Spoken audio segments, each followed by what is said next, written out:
قرآن مجید کا جو یہ میوزک ہے، قرآن کے الفاظ کا جو حسن ہے، جہاں تک حسن معنوی ہے وہ تو ہر لفظ میں ہے، لیکن یہ حسن ظاہری، حسن صوتی، حسن لفظی، یہ اپنے کلائمیکس پر آپ کو نظر آئے گا سورہ رحمان۔ علم القرآن، لیکن قرآن میں یہ سورت اس اعتبار سے بھی ممتاز ہے، اس کی 4 آیات پر ذرا توجہ کریں گے، عجیب حقائق سامنے آئے گے۔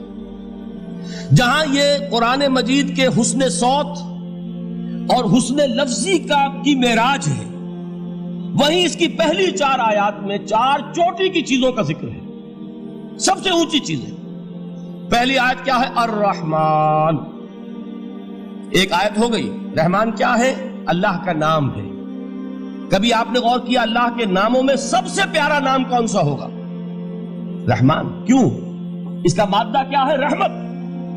ہمیں سب سے بڑھ کر جس چیز کی ضرورت ہے وہ کیا ہے؟ رحمت خداوندی۔ نام اچھی طرح سن لیجئے اس حضور کے قول کو۔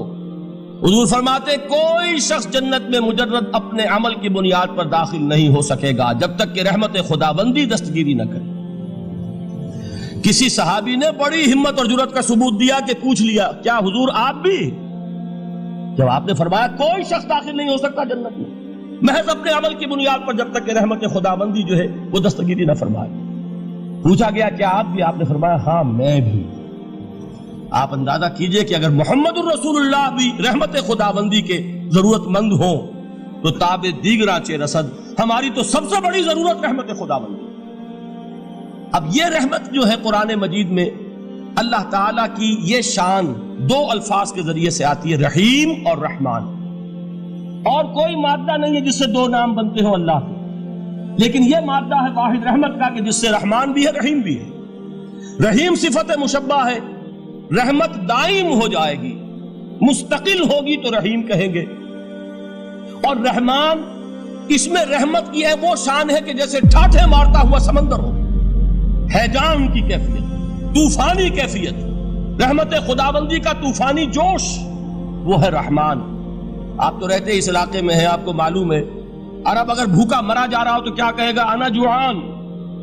پیاسا مرا جا رہا ہو انا عطشان۔ بہت غضبناک ہوگا غضبان، غضبان آصفہ قرآن میں آیا ہے، بہت غضبناک۔ رحمان جس کی رحمت جو ہے جوش میں ہے، ٹھاٹھے مارتے ہوئے سمندر کے مانند۔ تو یہ اللہ تعالیٰ کے ناموں میں سب سے پیارا نام۔ اب آگے چلیے، الرحمن علم القرآن، رحمان نے قرآن سکھایا۔ رحمت خداوندی کا سب سے بڑا مظہر، رحمان کی رحمانیت کا سب سے بڑا مظہر قرآن ہے۔ ان میں جو منطقی ربط ہے اس کو سمجھتے جائیے۔ اچھا آپ یہ سوچئے، جو علم بھی انسان کو حاصل ہوا وہ کس نے دیا؟ اللہ نے۔ سائنس کا علم کس نے دیا؟ اللہ نے۔ علم آدم الاسماء کلھا، وہ علم الاسماء جو حضرت آدم کو دے دیا گیا تھا ازل میں، یہ اسی کا ظہور ہے، یہ اسی کی ایکسفولیشن ہے جو ہو رہی ہے اور ہوتی رہے گی ابھی۔ اور دوسرے علم ہے وہ کس نے دیا؟ اللہ نے دیا۔ لا یحیطون بشیء من علمہ الا بما شاء، مخلوق میں سے کوئی اللہ کے علم میں سے کسی شے کا احاطہ نہیں کر سکتا مگر وہ جتنا اللہ دینا چاہے۔ لیکن یہ کہ تمام علوم میں چوٹی کا علم قرآن۔ نوٹ کرتے جائیے، اب چوٹی کی چیزیں جمع کیجیے۔ اللہ کے ناموں میں چوٹی کا نام رحمان، اللہ نے جو کچھ انسان کو سکھایا اس میں چوٹی کا علم قرآن۔ خلق الانسان، انسان کو پیدا فرمایا۔ سوال یہ کہ حیوانات کو کس نے پیدا فرمایا؟ آسمان کس نے پیدا کی؟ زمین کس نے پیدا کی؟ فرشتے کس نے پیدا کی؟ کیا مطلب خلق الانسان؟ اس کی تمام مخلوقات میں اس کا کلائمیکس، اس کی تخلیق کی معراج، اس کے تخلیق کا نقطہ عروج انسان ہے۔ یہ ہے کہ جو مسجود ملائک بنا ہے۔ وَلَقَدْ كَرَّمْنَا بَنِي آدَمَ وَحَمَلْنَاهُمْ فِي الْبَرِّ وَالْبَحْرِ وَرَزَقْنَاهُمْ مِنَ الطَّيِّبَاتِ وَفَضَّلْنَاهُمْ عَلَى كَثِيرٍ مِّمَّنْ خَلَقْنَا تَفْضِيلًا۔ تو تخلیق میں سب سے اونچی تخلیق انسان کی، علموں میں سب سے اونچا علم قرآن کا، اللہ کے ناموں میں سب سے اونچا نام رحمان۔ اب آئیے چوتھی چیز، علمہ البیان، انسان کو بیان کی صلاحیت عطا فرمائی۔ کیا اور کوئی صلاحیت عطا نہیں کی؟ بینائی کس نے دی؟ اللہ نے. اسی طریقے سے سماعت کس نے عطا فرمائی؟ اللہ نے. کتنی فیکلٹیز ہیں، کتنے ایکسٹرنل آرگنز ہیں سینس کے، کتنے انٹرنل سینسز ہیں جو اللہ نے دیے ہیں. لیکن یہاں بھی سمجھ لیجئے جتنی فیکلٹیز ہیں ہیومن فیکلٹیز، ان میں ٹاپ کی فیکلٹی جو ہے وہ اسپیچ ہے، کلام ہے، بیان ہے. جن لوگوں نے میڈیکل سائنس کا مطالعہ کیا ہے وہ جانتے ہیں کہ یہ برین ہے، ہیومن برین، اس برین میں جو وہ اوپر ایک زرد سا مادہ ہوتا ہے، گرے میٹر، اس کی ایک کوٹنگ ہوتی ہے. یہ ہائیسٹ ایوالوڈ فارم ہے اور اس میں سب سے بڑا رقبہ جو ہے وہ سپیچ سینٹر کہلاتا ہے. اسی لیے انسان کو حیوان ناطق کہتے ہیں. حیوان کے اور انسان کے مابین امتیاز قائم کیا گیا، نطق، گویائی، بولنا. اب یہ کیا چیز ہوئی؟ انسان کی صلاحیتوں میں سے سب سے اونچی صلاحیت. 4 آیتیں ہو گئی نا. اللہ کے ناموں میں سب سے چوٹی کا نام رحمان. اس نے جو علوم پیدا کیے ان میں چوٹی کا علم قرآن. اس نے جو مخلوقات پیدا فرمائی ان میں چوٹی کی مخلوق انسان. انسان کو جو صلاحیت اور استعدادات عطا فرمائی ان میں چوٹی کی استعداد بیان. جمع کیجئے نتیجہ کیا نکلے گا؟ وہ نتیجہ ایک حدیث نبوی کی شکل میں سامنے آتا ہے. پہلی حدیث میں نے یہی پڑھی تھی، اس کے راوی کون ہے؟ عثمان ابن عفان. میں حیران ہوتا ہوں وہ قافیہ یہاں بھی موجود ہے، رحمان، قرآن، بیان، انسان، عثمان، عفان. باپ کا نام بھی اسی وزن پر ہے، عثمان ابن عفان. عن عثمان ابن عفان رضی اللہ تعالی عنہ قال قال رسول اللہ صلی اللہ علیہ وسلم. حضرت عثمان شہید مظلوم ذو النورین رضی اللہ تعالی عنہ فرماتے ہیں کہ اللہ کے رسول صلی اللہ علیہ وسلم نے فرمایا خیرکم من تعلم القرآن وعلمہ. تم میں سے بہترین لوگ وہ ہیں جو قرآن سیکھیں اور سکھائیں.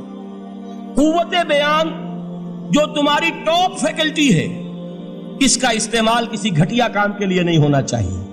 دیکھیے اردو میں محاورہ ہے کہ توپ سے مکھی نہیں ماری جاتی. توپ بنائی گئی ہے کسی بڑی شے کے لیے، مکھی مارنے کے لیے توپ استعمال نہیں ہوتی. یہ قوت بیان جو ہے، جو ٹاپ موسٹ فیکلٹی ہے ہیومن، جو فیکلٹیز ہیں ان میں سے، اس کا استعمال بھی ٹاپ موسٹ ہونا چاہیے. قرآن کو بیان کرو. وہ جیسے کہ علامہ اقبال نے کہا ہے، بلکہ غالباً ان کے قبر پر آس پاس جو اشعار لکھے ہوئے ان میں سے ایک یہ بھی ہے: اگر یک قطرہ خونداری، اگر مشتے پرے داری، بیابامن تو آموزم طریق شاہ بازی را. اگر تمہارے اندر ایک قطرہ بھی خون کا ہے اور مٹھی بھر بھی پر اگر اللہ نے دیے ہیں تو میرے پاس آؤ کہ میں تمہیں شاہبازی کے طریقے سکھاؤں. اسی طرح جان لیجئے اگر اللہ نے قوت گویائی عطا فرمائی، اگر اللہ نے تمہیں حیوان ناطق بنایا، اگر اللہ تعالیٰ نے تمہیں یہ صلاحیت عطا فرمائی، اس صلاحیت کا مصرف دنیا کو نہ بناؤ، اس صلاحیت کا مصرف اللہ کے کلام کو پھیلانے پر اس کو صرف کرو. خیرکم من تعلم القرآن وعلمہ. خیر جب لفظ آتا ہے بغیر من کے، ورنہ تو آتا خیر من ہو تو یہ ہوگی کمپیریٹیو جو ایک ایڈجیکٹیو جو ہوتی ہے، لیکن یہ سپرلیٹیو ڈگری ہے جب بغیر من کے ہوگا. خیرکم، دی بیسٹ امنگسٹ یو، جو تم میں بہترین لوگ ہیں وہ کون ہیں؟ من تعلم القرآن وعلمہ، جو قرآن سیکھیں اور سکھائیں، قرآن پڑھیں اور اسے بیان کریں. آج جان لیجئے سب سے بڑی ضرورت اس بات کی ہے کہ آج کا قرآن پڑھیں. آپ حیران ہوں گے کہ یہ کیا کہا اس میں. دیکھیے قرآن اترا ہے 1400 برس پہلے، لیکن تا قیام قیامت نوع انسانی کو جتنے مسائل درپیش ہوں گے ان سب کا حل اس میں ہے. البتہ کھودنا پڑے گا، گہرائی میں اترنا ہوگا. ایک قرآن کی سطح ہے، اس سطح نہیں، اس کی گہرائیوں کے اندر غوطہ زنی کرو. قرآن میں ہو غوطہ زن اے مرد مسلمان. اور آج کا قرآن یعنی آج کی ہدایت جو اللہ نے اس میں رکھی ہوئی ہے، ڈگ اٹ آؤٹ، اس کو نکالو اس کے اندر سے. ابھی میں حدیث تو آپ کو سناؤں گا، اس میں یہ تصور آئے گا سامنے اور واضح ہو کر. آج کے انسان کی رہنمائی اس قرآن سے اخذ کر کے انسان تک پہنچاؤ. یہ ہے فریضہ محمد الرسول اللہ کی امت کا صلی اللہ علیہ وسلم. آپ نے وہ حدیث سنی تھی کہ بلغوا انی ولو آیۃ. حضور نے خطبہ حجۃ الوداع میں پہلے تو گواہی لی مسلمانوں سے، 1.25 لاکھ کا مجمع جمع تھا. حجۃ الوداع آخری حج. آپ نے اپنے خطبے میں، جس کے چند جملے میں سنا چکا ہوں آپ کو ایچ جی ویلز کے حوالے سے، اپنی تعلیمات کے اہم نکات کو بار بار دہرا کر بیان کیا، ہیمر کیا، اچھی طرح ذہنوں میں اتارا. اس کے بعد ایک سوال کیا، الا هل بلغت؟ لوگوں میں نے پہنچا دیا کہ نہیں؟ اور پورے مجمع نے کہا انا نشہد انک قد بلغت، بلکہ ایک روایت میں الفاظ بڑے پیارے آئے ہیں، انا نشہد انک قد بلغت الرسالۃ وادیت الامانۃ ونصحت الامۃ وکشفت الغمۃ۔ ہاں حضور ہم گواہ ہیں، آپ نے امانت ادا کرنے کا حق ادا کر دیا، رسالت کے فرائض کا حق ادا کر دیا، امت کی خیر خواہی کا حق ادا کر دیا، اور آپ نے گمراہی کے پردوں کو چاک، اندھیروں کو چاک کر دیا۔ 3 مرتبہ حضور نے سوال کیا، 3 مرتبہ جواب لیا۔ پھر آپ نے نگاہ آسمان کی طرف اٹھائی ہے، انگشت شہادت سے 3 مرتبہ اشارہ کیا، اللہم اشہد، اللہم اشہد، اللہم اشہد، اے اللہ تو بھی گواہ ہے، یہ مان رہے ہیں کہ میں نے یہ قرآن ان تک پہنچا دیا۔ یعنی جسے آپ انگریزی میں کہتے ہیں سائی آف ریلیف، کہ ایک بڑا بھاری بوجھ آ پڑا تھا، بڑی ذمہ داری تھی، انا سنلقی علیک قولا ثقیلا، اے محمد ہم آپ پر ایک بڑی بھاری بات ڈالنے والے ہیں، اے اللہ گواہ ہے کہ وہ بوجھ میرے کاندھے سے اتر گیا۔ یہ تسلیم کر رہے ہیں کہ میں نے حق امانت ادا کر دیا، تیری امانت تھی میرے پاس یہ کلام، اللہ کا یہ پیغام انسانوں کے لیے نازل ہوا محمد پر صلی اللہ علیہ وسلم، تو امانت کا بوجھ کس کے بارے گرا، کس کے کاندھے پر ہے؟ حضور کے۔ اگر ادا نہ کرتے، ابھی وہ آپ نے آیت سنی تھی، یا ایھا النبی بلغ ما انزل الیک من ربک فإن لم تفعل فما بلغت رسالتہ، یا ایھا الرسول، اے رسول صلی اللہ علیہ وسلم پہنچا دیجئے جو کچھ نازل کیا گیا ہے آپ پر آپ کے رب کی طرف سے، اور اگر بالفرض آپ نے ایسا نہ کیا تو امانت کا حق ادا نہیں ہوگا، رسالت کا حق ادا نہیں ہوگا۔ حضور نے پہنچا کر گواہی لے کر جیسے کہ ایک اطمینان کا سانس لیا، اللہم اشہد، اللہ تو بھی گواہ رہے۔ اس کے بعد آپ نے فرمایا تھا وہ چھوٹا سا جملہ جو آپ میں سے ہر شخص بآسانی یاد کر کے اٹھ سکتا ہے، فَلْيُبَلِّغِ الشَّاهِدُ الْغَائِبَ، اب پہنچائیں وہ جو یہاں ہیں ان کو جو یہاں نہیں ہیں، اس لیے کہ میری رسالت پوری نوع انسانی کے لیے، وقت فرصت ہے کہاں، کام ابھی باقی ہے، نور توحید کا اتمام ابھی باقی ہے، ابھی تو ہند تک یہ پیغام جانا ہے، چینیوں تک جانا ہے، ابھی یورپ میں اس پیغام کو پہنچنا ہے، دی اذانیں کبھی یورپ کے کلیساؤں میں، کبھی افریقہ کے تپتے ہوئے صحراؤں میں، یہ کون کرے گا؟ اے امت محمد یہ ذمہ داری اب تمہاری ہے صلی اللہ علیہ وسلم۔